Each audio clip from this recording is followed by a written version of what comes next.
Welcome to the Wealth Embodied Podcast. I'm your host, Brianna Faringer, an attorney, spiritual guide, and wealth activator. I'm here to help you align your mindset for abundance and break through any glass ceilings with money. If you're ready to embrace your highest calling, manifest with more ease, and create a life that feels lighter and more aligned, then let's dive in. Hello, welcome to the Wealth Embodied Podcast. I'm your host, Brianna. Thank you so much for listening today. I hope that you are having a good day so far, whatever you've been doing.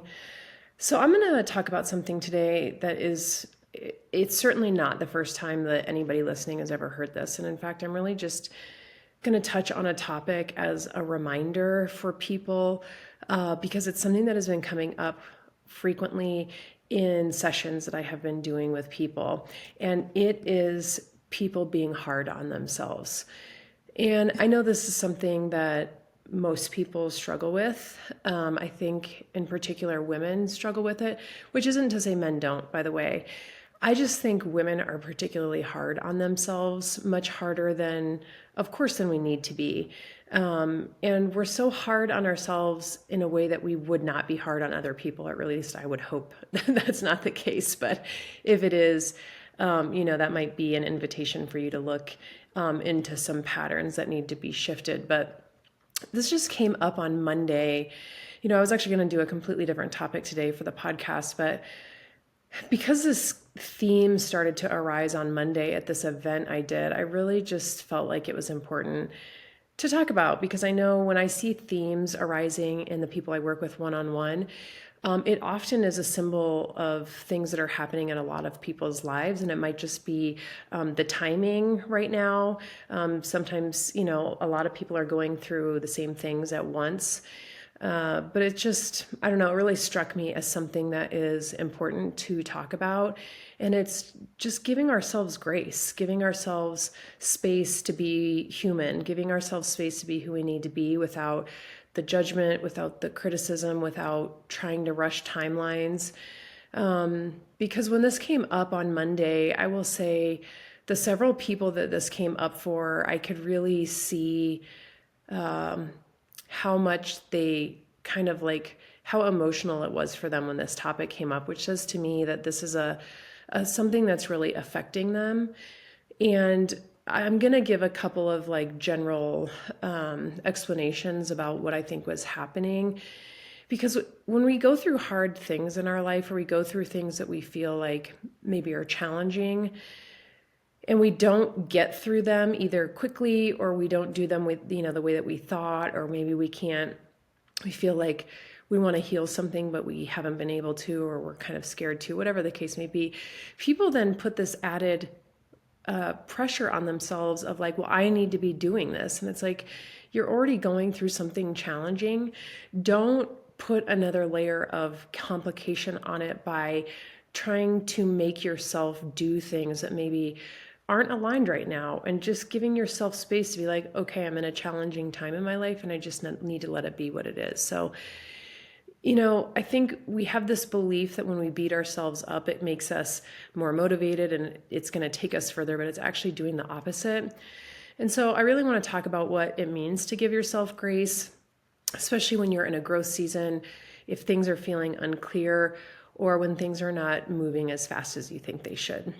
And so, I do one-on-one sessions for people, and typically, excuse me, a person will just book a session with me, right? And I'll do one session with them. Sorry about that. I don't necessarily have a lot of people back to back to back. The event that I did on Monday was an event that I agreed to participate in and just offer really short sessions for people. So I had a lot of people that were coming and sitting down back to back to back. And I don't do that a lot. But the interesting thing is when that happens, I will often see themes arise like the one I'm talking about. And that's for a couple of reasons. Number one, it's usually indicative of things that are going on amongst a lot of people, right? If this particular theme is coming up around complete strangers who not only I don't know, but they don't know each other. But the other thing is, we tend to attract people that are going through the same things as us. So if this is not something you're aware of, I would become very aware of it. When you are going through things, you may attract people in your life that are going through the same things, and that can be good, but that can also be bad. And I don't like to explain things like that, good or bad, but I say that because sometimes you may be attracting people into your life that you don't want. But for me, as a person who works one-on-one with people, particularly in kind of like the personal development, coaching type of space, and then I obviously do intuitive readings for people, I tend to attract people who are going through the same things or very similar things that either I have gone through or are going through. And when I say going through the same things, I mean very specifically. So a theme that I will see is people who come to me will often have the same thing, exact thing going on in their life at that time as I do. We tend to attract people to us that we are mirroring back to us things that are happening. So the reason I'm talking about this is if this is something that you see, you start to notice a lot of people around you having a theme, it might be a mirror for you to be like, oh, where can I see where I'm doing this in my life and look at it? Because if you are also noticing people being unkind to themselves, I would say it's important for you to look and say, hey, how have I been talking to myself? What are the things that I have been saying? Have I been critical? Have I been judgmental? Have I been pushing myself to do things and not giving myself enough space to actually, feel just into what's happening and what feels aligned? Because when things are happening around you, it's usually a mirror for what's happening within you. And so for me, on Monday when I had this topic come up for several people, so I was channeling messages for people. I don't know any of them. I don't know what's going on in their lives. I just know that I get a message and I relate it to them. And I multiple times in this one evening had a message come through that people were not being kind to themselves and they were being too hard on themselves. And there was like a couple people that when I relayed that message, I could see the tears start to well in their eyes. And that's sad, because this is something that we are doing to ourselves. And we need reminders sometimes that we have to give ourselves grace. And that's really why I wanted to talk about this today. If you're going through a hard time, even if you're not going through a hard time, where can you be kinder to yourself? Where can you be gentler to yourself? Where can you come up with phrases that you're like, okay, every time I want to say X to myself, I'm going to say Y. And I'm going to give you some examples of that towards the end. But it's just like every time you hear yourself saying like, why aren't you good enough? Or why didn't you do this faster? Or why didn't you get this done? Coming up with something else that's a helpful statement. I say this all the time. Stop talking negatively to yourself. Come up with alternative statements, because the more you practice doing that, the more it becomes habit, so that you're not going to often speak negatively to yourself. Or when you do, you're going to notice it and be like, oh, that sounded really mean. I'm not going to say that. Sorry about that. I have bad allergies. But this is just really looking at your life and saying, where can I be a little bit softer to myself? Giving yourself grace doesn't mean letting yourself off the hook. It means allowing yourself to be human.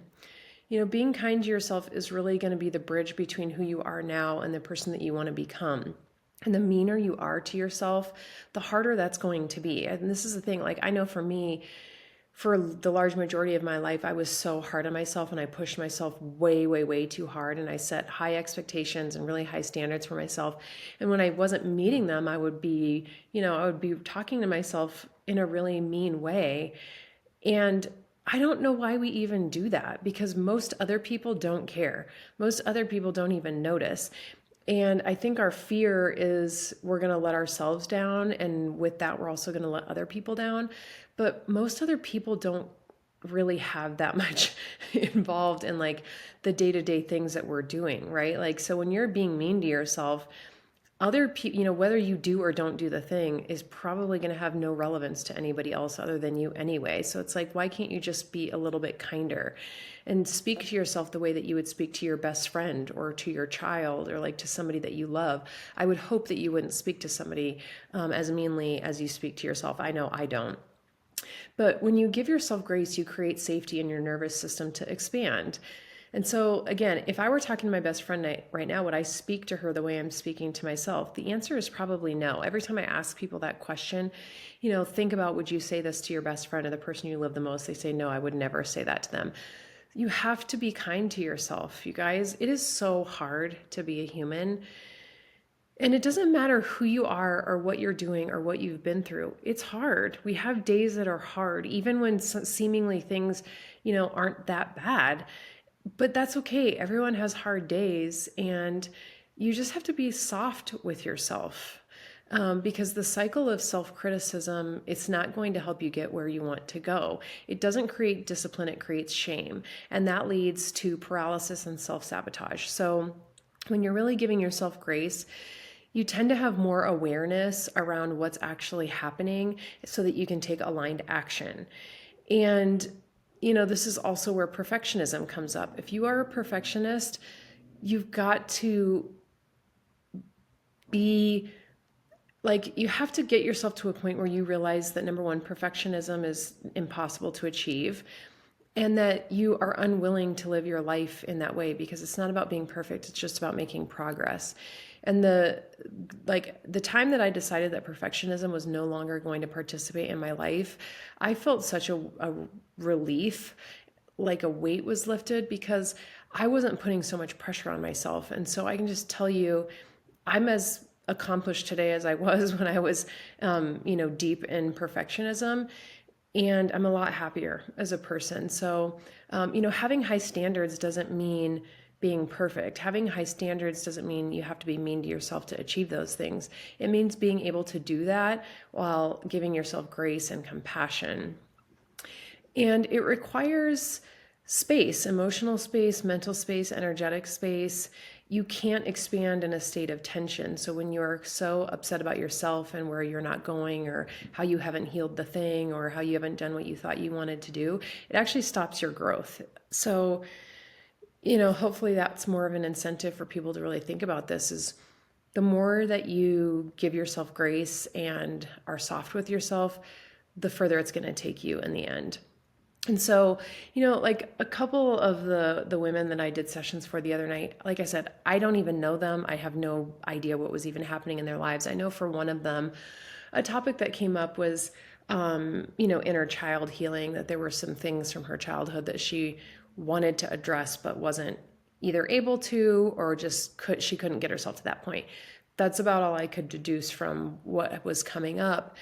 And, when you're already in a place of I want to heal this thing, and I'm having either a hard time doing it, or I don't know how to do it, or I'm scared to do it, being mean to yourself about that thing is not helpful. Like saying to yourself, oh, you're lazy, or you're not good enough. That's not going to help you get to the place that you want to get to. And I know it's such an easy place for us to go, but it just made me feel really sad, because obviously this person is wanting to make changes in her life, but there was something really stopping her. And then in addition to that, she was being really critical of herself. And again, I don't know the specifics of it, but I could feel it. And as that was happening, I was really thinking to myself, Brianna, where are you doing the same thing? Because that's also a message for me of where are you doing this? And I am.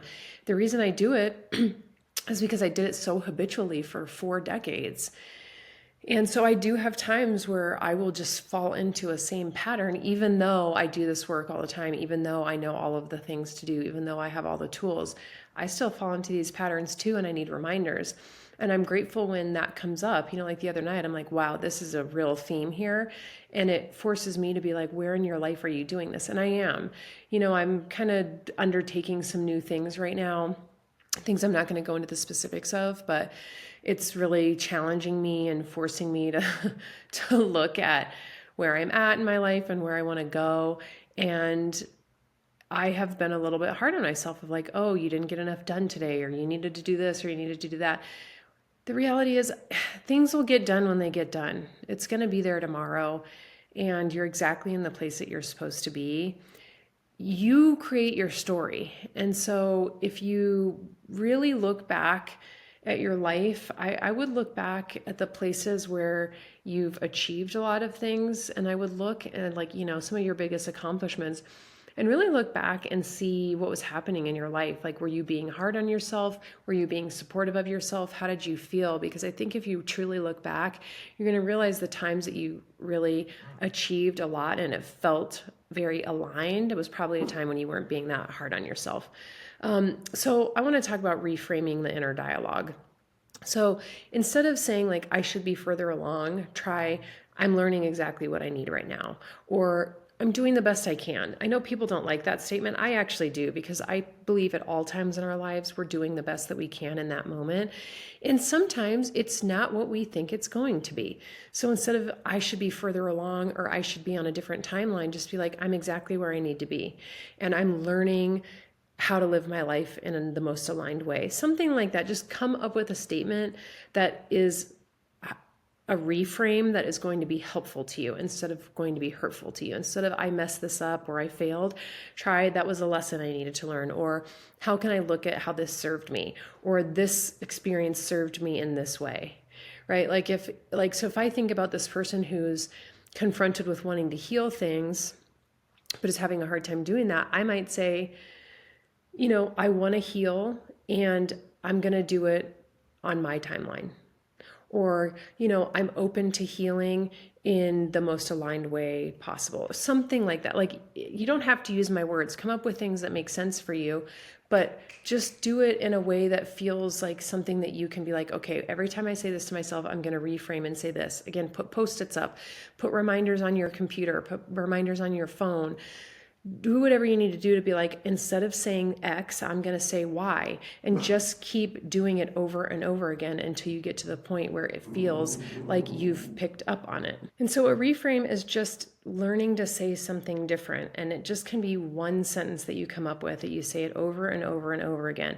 Write it down in a journal, put it on a Post-it note next to your bedside table, put a note on your mirror. Do whatever you need to do to just be like, oh yeah, instead of my talking to myself this way, I'm going to talk to myself that way. Because it's going to change the way that you feel, the way you think, and the aligned action that you take. The thoughts that you have are informing the action that you do or don't take in your life. So the more open you are to like healing something, the more things are going to come into your world that are going to make that a smoother transition for you. So if I'm this person who's trying to, bring in things that are going to help me heal, I would just be like, I'm open to the ways that I can do this, and I'm whatever timeline that happens, I'm open to it, because the things that are supportive of that, the people, resources, and opportunities that are going to be helpful to you doing that will come in.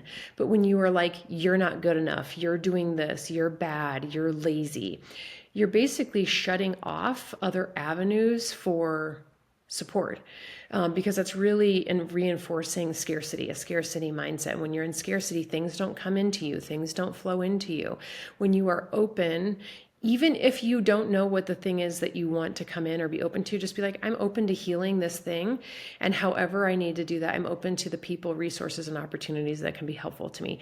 And they will start to come in. And you may find that you can move through something a lot more quickly if you're just open to whatever it is. I'm open to healing. I'm open to the ways that I could do this thing differently. Like, if you feel like you're not on doing something as quickly as you thought, just be like, okay, this didn't happen as quickly as I thought. I'm open to all of the ways that I can do this in the most aligned way. You may find that something comes into your life that allows you to actually achieve the thing you want to achieve more quickly, just because you've reframed the way that you thought about it. And then the things and people that are coming into your life become supportive of that. So, beating yourself up keeps you in scarcity. It's the energy of I'm not enough. When you meet yourself with grace, you're saying, I trust myself and I trust the process. And that's the frequency that abundance is going to respond to. So, again, I just want to remind people, you are exactly where you need to be. You are a good person. You are going to achieve the things you want to achieve. And if you need a little bit of space and time to give yourself grace and be soft with yourself, do it. Instead of like being hard on yourself and trying to push yourself to do more, go do something fun. Go do something that you would have done when you were a child. Go do something do something that you love to do. Go create art. Go do something with your friends. Go to a museum. Go roller skating. Go do like something outside. Go swing on a swing set. Like, just do do something fun that you wouldn't normally allow yourself to do. Those are the kinds of things that will change how you feel about yourself, even though it seems totally the opposite. And so, just if you wanted to journal on this, I would say, some questions that you could reflect on is, where can you soften? Or where can you give yourself more grace? Where are you expecting perfection instead of presence, right? When we are trying to strive for perfection, it takes us out of being in the present because we're constantly worried about things that have happened in the past and things that might happen in the future. That is not a good place to be. Being in the present moment is the most abundant place to be. It's actually the easiest place to be, which people don't realize because they're so in their minds. And then what would it look like to give yourself grace right here and right now? Like if you could say, I don't have to do this thing on any sort of timeline, or I'm not going to pressure myself to do this. What would it look like? What would your life feel like? What would free up for you? What stress would be, kind of reduced if you were to do that? And so those are some things that I would recommend journaling on. But yeah, I hope that if nothing else, that today you give yourself a little bit more kindness than you have recently. I know it's something that I'm reflecting on a lot after having this experience with these women. And I really, want everybody to live their best, most aligned lives. And sometimes we just need reminders that we don't need to be so hard on ourselves. It's hard to be a human.